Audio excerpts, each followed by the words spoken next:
السلام علیکم ورحمۃ اللہ وبرکاتہ۔ نحمده ونصلی علی رسولہ الکریم، اما بعد فقد قال اللہ تعالی فی شان حبیبہ ان اللہ وملائکتہ یصلون علی النبی یا ایھا الذین آمنوا صلوا علیہ وسلموا تسلیما۔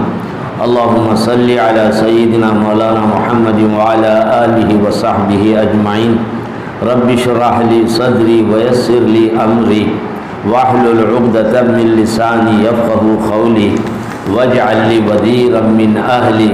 ربنا زدنا علما نافعا وحكمة تامة۔ اللهم افتح لنا أبواب الخير والسعادة والبركة واليمنة، وصلی اللہ تعالی علی خیر خلقہ محمد وآلہ واصحابہ اجمعین۔ بزرگان محترم، عزیزان گرامی قدر، آج سورہ مائدہ کی ایک آیت اس وقت میرے پیش نظر ہے۔ بسم اللہ الرحمن الرحیم۔ یا ایھا الذین آمنوا لا تحرموا طیبات ما احل اللہ لکم ولا تعتدوا ان اللہ لا يحب المعتدین۔ اے مسلمانوں، اللہ نے تمہارے لیے جو طیب و طاہر، پاک و صاف، عمدہ اور لذیذ چیزیں حلال کی ہے، ان چیزوں کو تم اپنے اوپر حرام نہ ٹھہراؤ۔ اللہ نے جو حلال کیا ہے اسے اپنی جانب سے اپنے اوپر کسی حلال چیز کو حرام نہ خیال کرو، نہ اس پر عمل کرو۔ پھر اس کے بعد ایک آیت آ رہی ہے، وَكُلُوا مِمَّا رَزَقَكُمُ اللَّهُ حَلَالًا طَيِّبًا۔ اور اللہ تبارک و تعالیٰ نے تمہیں جو بھی حلال چیزیں عطا فرمائی ہیں، کھانے پینے کی چیزیں ہوں، پہننے کی ہوں یا پینے کی ہو، اوڑھنے کی ہوں، جتنی بھی چیزیں ہیں حلال، پاک، صاف، عمدہ چیزیں، جو بھی رزق تمہیں مل رہا ہے اسے ضرور کھاؤ۔ دو آیتیں دو مفہوم پیش کر رہی ہے۔ پہلی آیت کے نازل ہونے کا سبب کیا ہے؟ ابن ابی حاتم کی روایت میں ہے کہ انہوں نے آپس میں بیٹھ کر بعض صحابہ نے گفتگو کی۔ کسی صحابی نے کہا کہ نہیں، ہم دنیا داری چھوڑ کر آخرت بنانا چاہیے، دنیا کو ترک کرنا چاہیے، جنگل و بیابان میں جا کر عبادت اور ریاضت کرنی چاہیے، اور کھانے پینے کی یہی چیزیں بھی فلاں چیزیں ہم پر روک لینا چاہیے۔ اس طرح کی باتیں انہوں نے شروع کی۔ یہ بات حضرت صلی اللہ علیہ وسلم کو معلوم ہوئی، تو آپ صلی اللہ علیہ وسلم نے جو اس قسم کی بات چیت کر رہے تھے، جن صحابہ کی زبانوں سے باتیں نکلی تھیں، ان لوگوں کو طلب فرمایا اور ان سے پوچھا، کیا تم نے اس قسم کی باتیں کی کہ ہم بیویوں کے پاس نہیں جائیں گے، ہم گوشت نہیں کھائیں گے، ہم جنگلوں اور بیابانوں میں جا کر عبادت میں مشغول رہیں گے، کیا تم نے ایسا کہا ہے؟ تو حضور اکرم صلی اللہ علیہ وسلم کے سامنے ان لوگوں نے اس بات کا اقرار کیا، یا رسول اللہ، ہمارے اندر ایک ایسی کیفیت پیدا ہوئی کہ ہم آخرت کی طرف یہ ہوں، فلاں ہوں، سنو۔ اس بات کو سن کر حضور اکرم صلی اللہ علیہ وسلم نے کہا، کیا تم مجھے نہیں دیکھتے؟ میں نفل روزے بھی رکھتا ہوں، پوری رات سو بھی جاتا ہوں، راتوں میں آدھی رات تک عبادت بھی کرتا ہوں، اپنی بیویوں کے پاس بھی جاتا ہوں، اور پاک صاف عمدہ چیزیں، گوشت ہو، دودھ ہو، میوے ہو، جو بھی لذیذ چیزیں ہیں، میں ان سب کو کھاتا پیتا ہوں، یہ سب کہنے کے بعد کہا میرا طریقہ یہی ہے، اسی طریقے پر چلو، جو میرے طریقے پر نہیں ہے وہ مجھ سے نہیں ہے، میری راہ پر نہیں ہے۔ اس میں ایک صحابی تھے، انہوں نے اپنے اوپر گوشت کو جو حلال گوشت ہے جانور کا، اپنے اوپر حرام ٹھہرا لیا تھا۔ اسی موقع پر یہ آیت نازل، اللہ نے کسی چیز کو حلال بتلایا ہے تو آپ اپنے طور پر اسے حرام نہ قرار دو۔ یہاں ایک بات یہ کہنے کی ہے کہ ہمارے آج کل کے معاشرے میں بھی یہ بات، خود ہمارے شہر ویلور میں بھی گائے کے گوشت کو ناپسند کرتے ہیں، اس انداز سے کہ حقارت کے ساتھ، نہیں ہم لوگ کو گوشت نہیں کھاتے۔ یہ منظر عام طور پر عید الاضحیٰ کے موقع پر دیکھنے میں اور سننے میں آتا ہے، جب کبھی گوشت گائے کا بھیجتے ہیں تو نہیں معاف کرنا، ہم لوگ نہیں کھاتے، آپ لے جائیے، کسی اور کو دے دیجیے۔ بلکہ اس گوشت کو اتنا یہ سمجھتے کہ کسی یتیم خانے کو بھیج دیے، کسی مدرسے کو بھیج دیے، لینا تک بھی پسند نہیں کرتے، خود بھی نہیں کھاتے۔ یہ نہیں کھانا یہ اس بات کی طرف علامت ہے کہ انہوں نے اس چیز کو حقیر سمجھا، جو حلال چیز تھی اسے حرام سمجھ لیا، اگرچہ کہ ان کی نیت حرام کی نہیں ہے، لیکن رویہ جو عمل ہے وہ بالکل اسی درجے میں لے جاتا ہے کہ انہوں نے حلال چیز کو حرام ٹھہرا ہے۔ اس چیز سے ہمیں بچنے کی ضرورت ہے۔ ہاں یہ اور بات ہے کہ وہ چیز ہمیں پسند نہیں ہے یا مزاج کے لیے موافق نہیں ہے، اس میں رغبت نہیں ہے، تو آپ یہ کہیے کہ نہیں ہم اس کو استعمال نہیں کر رہے ہیں، یہ اس قسم کا پہلو ہونا ہے۔ خود حضرت صلی اللہ علیہ وسلم کے سامنے ایک مرتبہ کسی پرندے کا گوشت آیا، وہ گوشت ایسا تھا کبھی آپ نے اس پرندے کو کھایا بھی نہیں، دیکھا بھی نہیں، جو ہی آپ کے سامنے پیش کیا گیا، لیسا منا رضینا، یہ ہمارے یہاں نہیں ہے، کیونکہ رغبت نہیں ہوئی۔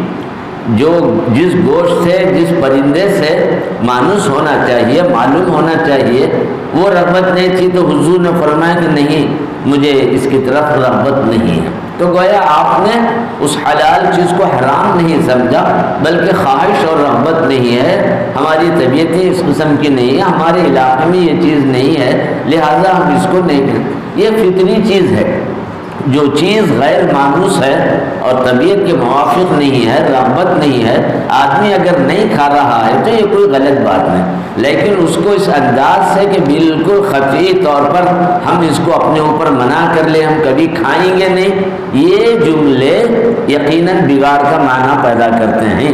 چنانچہ حضرت عباس رضی اللہ تعالی عنہ نے اس سلسلے میں کہا ہے، آپ نے فتویٰ دیا ہے، اس کی دلیل انہوں نے یہ آیت پیش کی ہے، یا ایھا النبی لم تحرم ما احل اللہ لک، اے نبی پاک صلی اللہ علیہ وسلم آپ اپنی بیویوں کی خواہش کے لیے کسی حلال چیز کو حرام کیوں ٹھہرا لیتے ہیں؟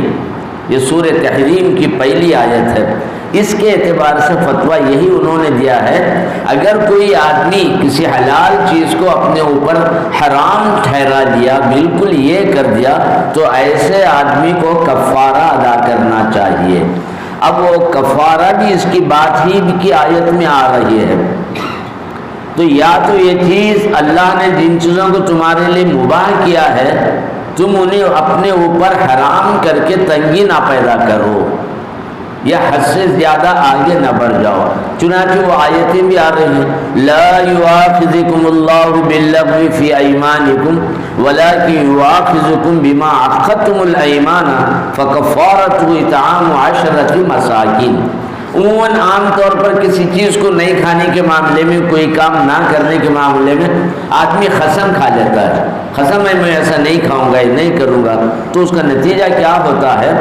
کفارہ لازم آ جاتا ہے۔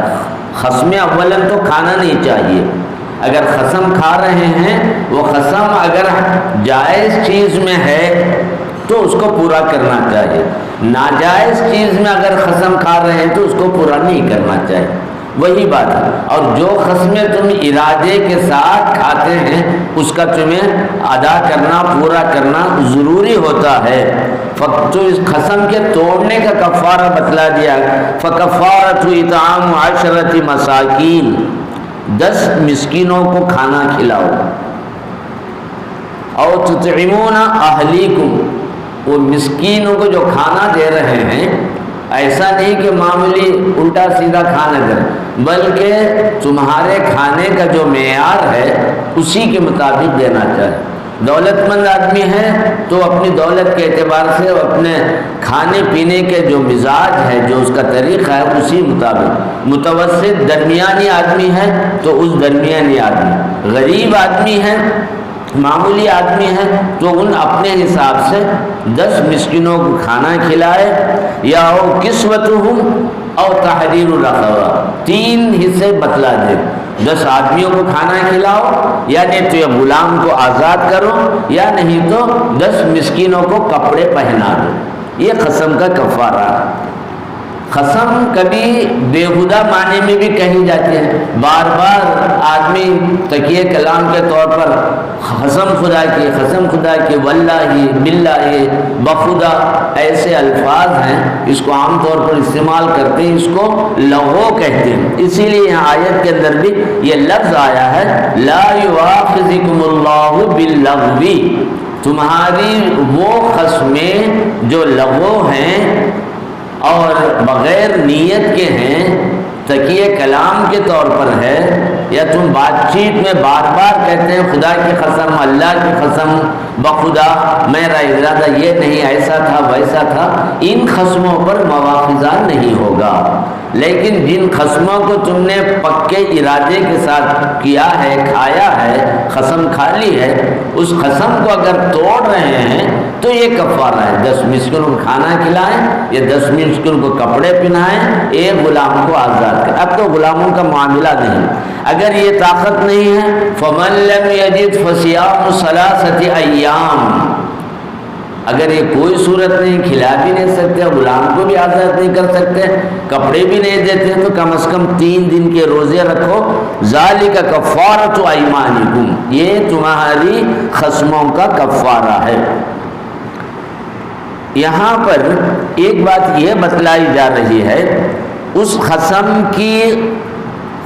قسم کی قسموں پر نہ کوئی گناہ ہے، نہ کوئی کفارہ واجب ہوتا ہے جو بار بار بے سوچے سمجھے کہتے ہیں. لیکن جو قسمیں پورے ارادے کے ساتھ کھاتے ہیں اس کو ضرور پورا کرنا چاہیے. گناہ کے معاملے میں نہیں ہے، نیکی کے معاملے میں کھائی ہے. البتہ اگر کسی شخص نے کوئی ناجائز کام کرنے کی قسم کھائی ہے تو اس کو توڑ کر قسم کا کفارہ دینا چاہیے. اب ناجائز قسم ہے خدا کی، میں فلاں سے تعلق ہی نہیں رکھوں گا، میں ان کے گھر نہیں جاؤں گا، میں ان سے بات چیت ہی نہیں کروں گا، یا میں ان کو کوئی چیز نہیں دوں گا، تو اس قسم کی قسمیں ہیں تو اس کو توڑ دینا چاہیے، پورا نہیں کرنا چاہیے. یہ کہہ کر حضرت علی رضی اللہ تعالی عنہ کا یہ قول یہ مل رہا ہے کہ صبح شام 2 وقت کھانا دینا چاہیے اگر ان قسموں کو توڑ رہے ہیں. تو اس گفتگو میں یہ بات آ رہی ہے کہ کھانے پینے کی چیزوں کے اندر بھی ایک بات یہ آ رہی ہے کہ حلال چیزوں میں بھی حد سے زیادہ اسراف نہیں کرنا چاہیے.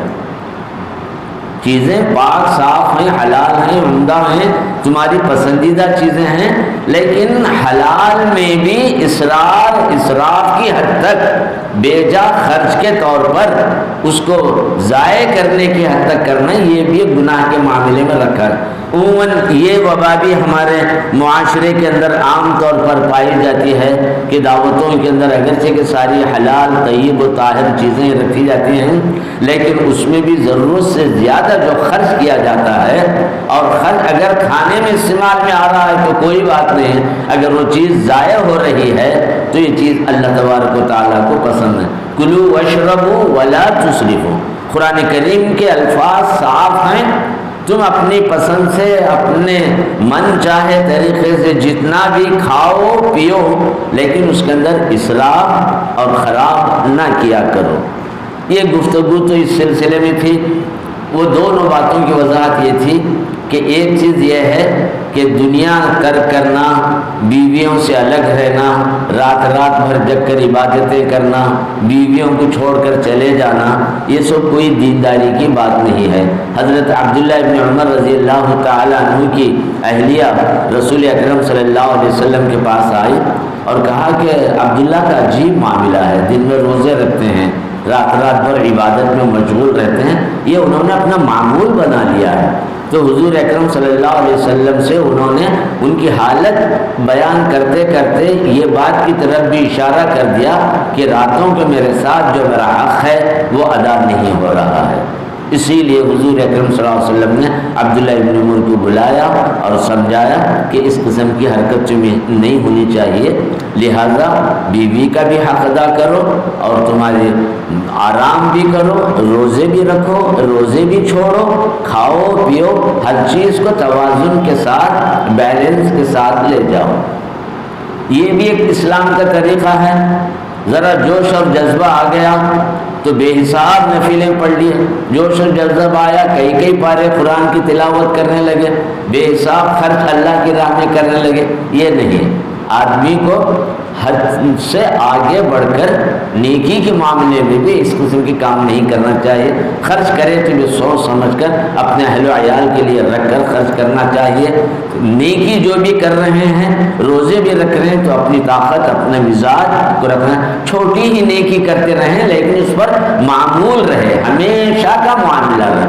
آپ صدقہ دینا چاہیں، آج شوق ہو گیا کہ لاکھوں روپے لٹا دیے، ایسا نہیں، روزانہ صدقہ دیجیے، تھوڑا تھوڑا دیجیے، روزانہ قرآن کی تلاوت کیجیے، تھوڑا تھوڑا کیجیے۔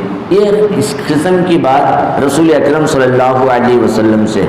اب ایک دوسرا ایک مسئلہ، ایک آیت آ رہی ہے، یا ایھا الذین آمنوا لا تسألوا عن اشیاء ان تبد لکم تسؤکم، اے ایمان والو رسول اکرم صلی اللہ علیہ وسلم سے ایسے سوالات نہ کرو، اگر وہ جوابات دیے جائیں تو تمہیں برا لگے، یا ایسی چیزیں جو پوشیدہ ہیں وہ ظاہر ہو جائیں تو آپ کے لیے اچھی بات نہیں رہے گی۔ حضور اکرم صلی اللہ علیہ وسلم سے وقت بے وقت طرح طرح کی بات سوالات کرتے تھے، تو اس موقع پر یہ آیت نازل۔ ایک مرتبہ سرکار دو عالم صلی اللہ علیہ وسلم، اس حدیث کو امام بخاری بھی نقل کیا ہے، مسلم بھی نقل کیا، کچھ لوگوں کی عادت کو، مزاج کو پہچان لیا کہ طرح طرح کے سوالات کرنا، بات چیت کرنا، یہ معاملہ۔ بعض لوگوں کا ایک مزاج یہ تھا، حضور اکرم صلی اللہ علیہ وسلم سے بات کرنا تو ذرا ہم تنہائی میں آپ سے بات کرنا چاہتے ہیں، تو حضور اکرم صلی اللہ علیہ وسلم اس لیے اٹھ کر مجلس سے باہر چلے جاتے تھے، شاید دین کی طرف مائل ہو جائیں گے، قبول کر لیں گے، ایمان لائیں گے، اس طریقے کی حرکت۔ تو اللہ تبارک و تعالیٰ نے اسی موقع پر اذا تناجتم فلا تتناجوا بالاسم والعدوان اذا ناجیتم الرسول فقدموا بین یدی نجواکم صدقہ۔ یہ آیت سورہ مائدہ کی نہیں ہے، سورہ مجادلہ کی ہے، کہ بعض لوگوں نے انداز بنا لیا تھا، حضور ذرا ہم تنہائی میں بات کرنا چاہتے ہیں۔ تو اللہ تبارک و تعالیٰ نے کیا، اگر آپ حضور سے تنہائی میں بات چیت کرنا ہی چاہتے ہیں تو اتنے سا، اتنی مقدار میں کھجور یا کوئی چیز پیش کریں، اس کے بعد بات چیت کریں۔ جیسے یہ حکم نازل ہوا تو حضرت علی رضی اللہ تعالیٰ عنہ پہلی مرتبہ واقعتاً آپ کو اس وقت ضرورت بھی تھی بات چیت کرنے کی، انہوں نے آپ کی خدمت میں کھجوروں کی بہت ساری چیزیں پیش کی اور حضور سے تنہائی میں بات چیت کی۔ اس واقعے کے بعد اللہ تبارک و تعالیٰ نے اس حکم کو منسوخ کر دیا کہ کبھی رسول اللہ صلی اللہ علیہ وسلم کی اس قسم کی تکلیف نہ دیں کہ ہم تنہائی میں بات چیت کرنا چاہتے ہیں، الگ بات چیت کر، الٹی سیدھی من چاہی باتیں ہو جاتی تھیں، اسی لیے اللہ تبارک و تعالیٰ نے اس کو منع کر دیا۔ اور حضرت علی ہی ایک ایسے ہیں جو اس آیت پر عمل کیے، کسی اور صحابی کو یہ موقع اور شرف حاصل نہیں ہوا۔ تو ایک عادت یہ تھی تنہائی میں بلا کر بات کرنے کی۔ پھر ایک آیت جو سورہ مائدہ کے اندر جو بتائے جا رہے ہیں، بے جا سوالات کرتے تھے، اس کے بارے میں بتلائیے، یہ بتلائیے۔ حضرت صلی اللہ علیہ وسلم کو بہت ہی گرا لگا، تو اچانک آپ ایک روز لوگوں کے درمیان آئے اور سیدھے ممبر پر تشریف لے گئے، فرمایا سوالات جو کرنا چاہتے ہو سوالات کرو، جو پوچھو میں بتلاتا چلا جاؤں گا، پوچھو جو کچھ پوچھنا ہے۔ جیسے ہی حضور کا چہرہ تھا ذرا کچھ بدلا ہوا تھا، صحابہ بالکل خوفزدہ ہو گئے، پریشان ہو گئے۔ راوی نے یہاں تک کہا ہے کہ بعض صحابہ اپنا سر جھکا لیے۔ حضور اکرم صلی اللہ علیہ وسلم اس قدر ناراضگی یا غصہ ناپسندیدگی کی حالت میں منبر پر ٹھہر کر پوچھو سوال جو کچھ کرنا ہے میں بتلاتا چلا جاؤں گا، تو بعض صحابہ رونے لگے۔ اسی موقع پر یہ بات کیوں ظاہر ہوئی؟ ایک صحابی ہیں عبداللہ ابن حذافہ، انہوں نے عجیب سوال کر دیا حضرت صلی اللہ علیہ وسلم سے، میرا باپ کون ہے؟ یہ بھولے صحابی تھے، ان کو بھی اس بات کا احساس نہیں تھا کہ یہ سوال کرنے سے کیا ہے، کدھر ہے۔ سوال کر دیے تو حضور اکرم صلی اللہ علیہ وسلم نے کہا تمہارے باپ کا نام حذافہ ہے، تمہارے باپ حذافہ۔ اتفاق کی بات ہے حذافہ ہی باپ تھے۔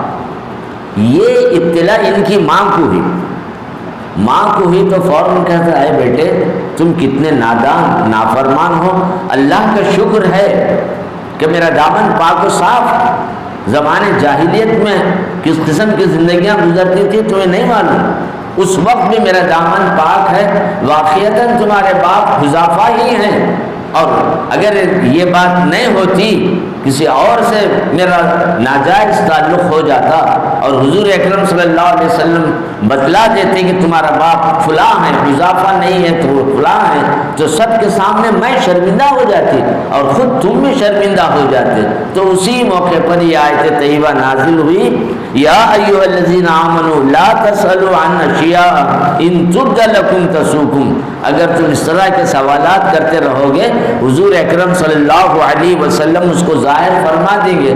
قرآن نازل ہو رہا ہے، یہ کہہ کر حضور اکرم صلی اللہ علیہ وسلم نے کئی طریقے سے سمجھا بھی دیا۔ اس کے بعد صحابہ کی عادت بھی بدل گئی۔ ایک صحابی تو حج کے موقع پر حضور نے کہا حج فرض ہے، آپ لوگ حج کیجئے ان لوگوں پر جن پر استطاعت ہے، قرآن کی آیت ہے۔ تو ایک صحابی اس بات کو نہیں سمجھے، علی کل عام یا رسول اللہ، کیا ہر سال ہمیں حج کرنا چاہیے؟ تو حضور کا چہرہ بدل گیا، جواب نہیں دیے، خاموش ہو گئے۔ صحابی پھر دوبارہ وہی سوال کیے تو حضور کے چہرے پر اور ناگواری ہوئی۔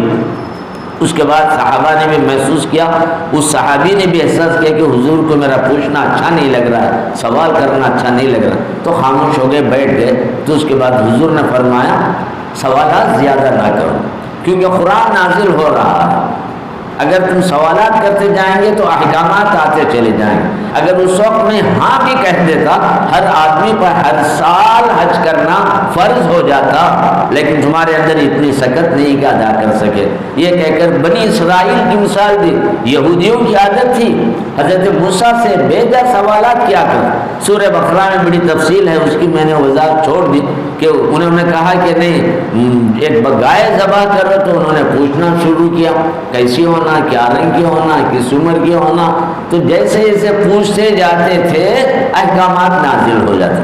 اسی لیے اس آیت طیبہ کے اندر یہی بات کہی جا رہی ہے کہ زیادہ سوالات نہ کیا کرو، سوال وہی کرو جو ضروری ہو اور فائدہ مند ہو، یہ کہہ کر منع کر دیا گیا۔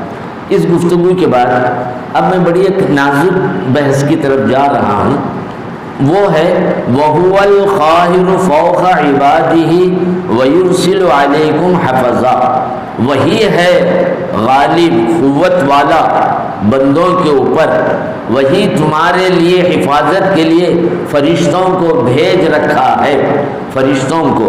حَتَّى إِذَا جَاءَ أَحَدَكُمُ الْمَوْتُ تَوَفَّتْهُ رُسُلُنَا، جب تم میں سے کسی کی موت کا وقت آ جائے تو وہی رسول تمہارے پاس آ جاتے ہیں۔ ثُمَّ رُدُّوا إِلَى اللَّهِ مَوْلَاهُمُ الْحَقِّ۔ اس آیت کی تفسیر میں مفسرین خود ابن کثیر نے دو طرح سے تشریح کی کہ موت کے وقت تمہارے پاس فرشتے آئیں گے، تو موت کو انہوں نے دو حصوں میں تقسیم کیا، ایک موت صغریٰ، ایک موت کبریٰ۔ موت صغریٰ کے معنی چھوٹی موت، موت کبریٰ حقیقی موت، بڑی موت۔ موت صغرا کو نیند قرار دیا گیا. مفسرین کہتے ہیں اس آیت طیبہ کے اندر دو معنی ہیں. چھوٹی موت، چھوٹی صغرا کہتے ہیں چھوٹی کو، اس سے مراد نیند ہے. چونکہ آیت کے اندر جو لفظ ہے توفا، یہ حضرت عیسیٰ علیہ السلام کے بارے میں بھی لفظ لکھا، اللہ یتوفی الانفس حین موتها والتی لم تمت. یہ سورہ زمر کی آیت ہے. اس کے اندر یہ بات بتائی جا رہی ہے کہ اللہ تبارک و تعالی آدمی پر موت نازل کر دیتا ہے. یہ موت پہلی موت ہے نیند. فرشتے اس وقت اس کی روح کو قبض کر لے جاتے ہیں. پھر جب یہ بیدار ہو رہا ہے تو اس وقت اس کی روح کو فوراً اس کے اندر داخل کر دیتے ہیں. نیند کو بھی موت کہا گیا ہے. موت ہر آدمی جب بستر پر چلا جاتا ہے تو یقیناً وہاں فرشتہ پہنچ کر اس کی روح کو بدن سے نکال لیتا ہے. یہ عارضی موت ہے، یہ نیند ہے.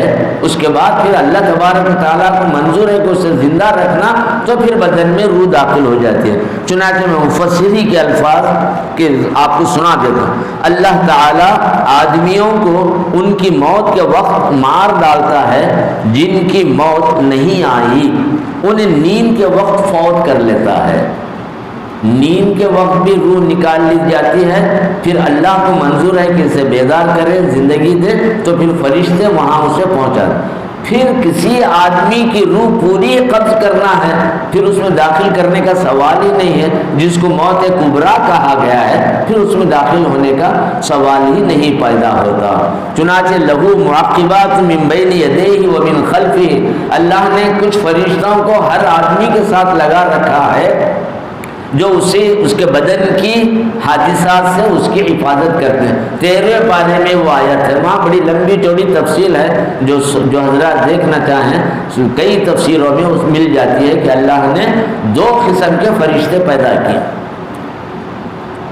بعض فرشتے رات دن انسان کے ساتھ رہیں گے، صرف بیوی سے صحبت کرتے وقت الگ ہو جائیں گے، یا حمام میں بیت الخلاء میں جانے کے وقت وہاں سے وہ فرشتے چلے جاتے ہیں. 2 فرشتے ایسے ہیں کرامن کاتبین جو ہمیشہ نیکیاں لکھ کر لے جاتے ہیں. اور حضرت اسرائیل علیہ السلام کے ساتھ ایک جماعت ہوتی ہے فرشتوں کی.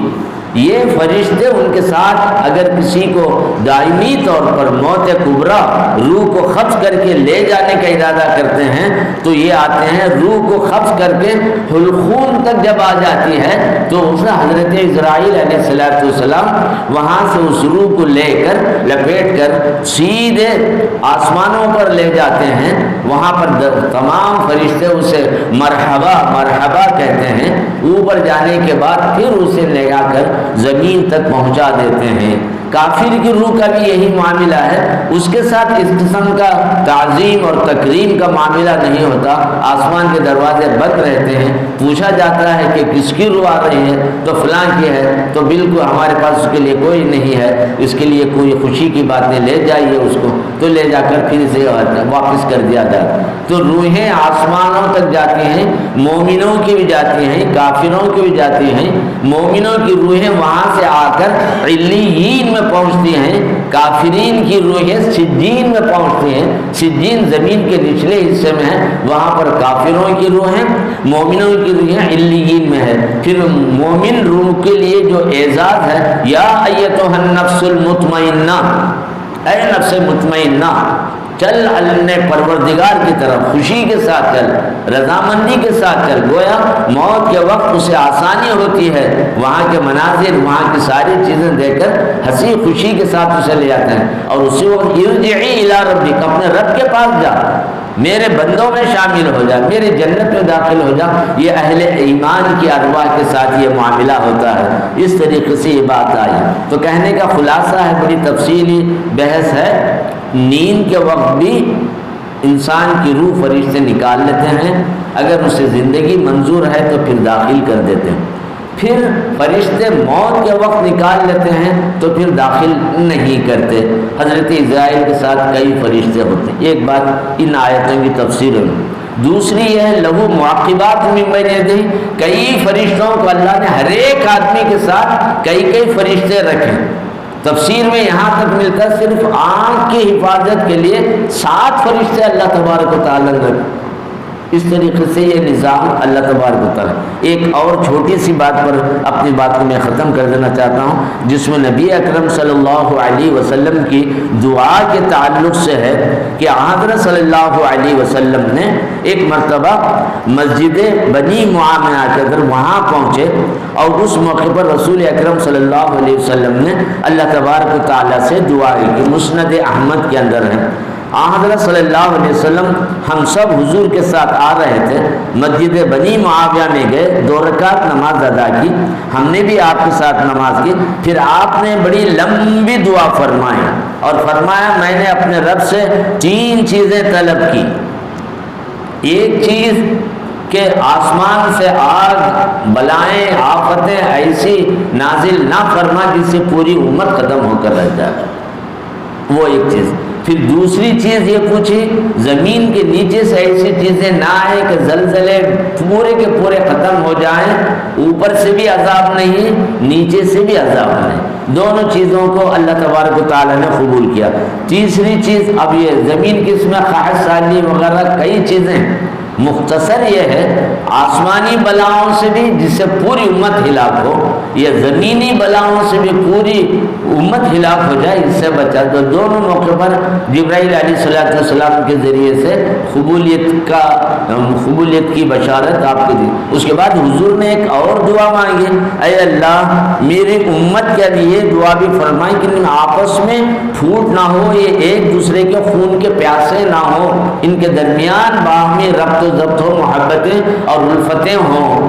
تو اس موقع پر جبرائیل امین علیہ السلام نے کچھ بشارت نہیں سنائی، تو حضور نے فرمایا اللہ نے میری 2 دعائیں سن لی، ایک دعا نہیں سنی، یعنی مسلمانوں کے اوپر کوئی دوسرا آدمی مسلط نہیں ہوگا جس سے پوری امت ختم ہو جائے، زمینی بلاؤں سے بھی پورے ختم نہیں ہوں گے، آسمانی بلاؤں سے بھی ختم نہیں۔ ایک چیز جو مصیبت کی رہی کہ خود یہ آپس میں ایک دوسرے کے خون کے پیاسے رہیں گے، ان کے درمیان تلواریں نکل جائیں تو پھر تھمنے کا نام نہیں ہوگا۔ ایک چھوٹی بات بتلا کر اس موضوع کو میں ختم کرتا ہوں۔ حضرت عمر رضی اللہ تعالی عنہ ہمیشہ حضرت حذیفہ رضی اللہ تعالی عنہ سے پوچھتے تھے حضور کی وہ حدیثیں سناؤ جن میں فتنے، طرح طرح کی بلائیں، مصیبتیں آنے والے وہ بتائے۔ تو حذیفہ رضی اللہ تعالیٰ عنہ وہ حدیثیں آپ کے سامنے سناتے تھے۔ جتنے بھی فتنے کی، بلاؤں اور مصیبتوں کی حدیثیں ہیں یہ سب حضرت حذیفہ رضی اللہ تعالیٰ عنہ کے بعد۔ ایک مرتبہ حضرت عمر کے سامنے انہوں نے کہا کہ اس امت کے درمیان فتنے کا ایک دروازہ یہ ہے جس کی وجہ سے یہ امن کے ساتھ زندگی جا رہی ہے، تو پوچھے وہ فتنہ کیا ہے، وہ دروازہ کیا ہے؟ تو دروازہ آپ کی ذات ہے۔ حضرت عمر سے کہنے لگے وہ دروازہ جس سے فتنے باہر آ جائیں گے وہ آپ کی ذات ہے، وہ دروازہ ٹوٹ جائے گا۔ تو حضرت عمر رضی اللہ تعالیٰ نے کہا افسوس، دروازہ اگر کھول دیا گیا ہوتا تو بند کرنے کا امکان تھا، ٹوٹ جائے تو پھر اس کا بند ہونا قیامت تک مشکل ہے۔ یہی وجہ ہے حضرت عمر کے قتل تک کبھی مسلمانوں کے درمیان کوئی اختلاف ہنگامہ کچھ نہیں ہوا۔ اس کے بعد حضرت عثمان رضی اللہ تعالیٰ عنہ کی شہادت سے جو آپس کے جنگیں، لڑائیاں، قتل و غارت گریاں شروع ہوئیں وہ آج تک برابر چل رہی ہیں اور صبح قیامت تک چلتے ہیں۔ یہی فکر حضور کو بھی زیادہ تھی، بار بار فرماتے تھے میرے جانے کے بعد ایک دوسرے کی گردن نہ مارو، ایک دوسرے کے قتل کے درپے نہ ہو جاؤ، بھائی بھائی بن کر زندگی گزارو۔ تو رسول اللہ صلی اللہ علیہ وسلم کی 3 دعائیں تھیں، 2 دعاؤں کے جیسے امت پوری طریقے سے محفوظ ہے، ایک دعا کے تعلق سے کوئی بشارت نہیں ملی۔ اس کا معنی یہ ہوا کہ وہ دعا اللہ تبارک و تعالیٰ نے قبول۔ یہی چند کلمات تھے، اسی پر آج کی گفتگو کو مکمل ہے۔ دعا فرمائے کہ اللہ تبارک و تعالیٰ قرآن کے معنی و مطالب کو سمجھنے، اس پر عمل کرنے کی توفیق عطا فرمائے۔ حاضرین، تفسیر اور قرآن کی محبت میں تراویح کی محبت جو آئے، یہ عمل ہمارے لیے، ہم سب کے لیے نجات کا ذریعہ بنا دے۔ وآخر دعوانا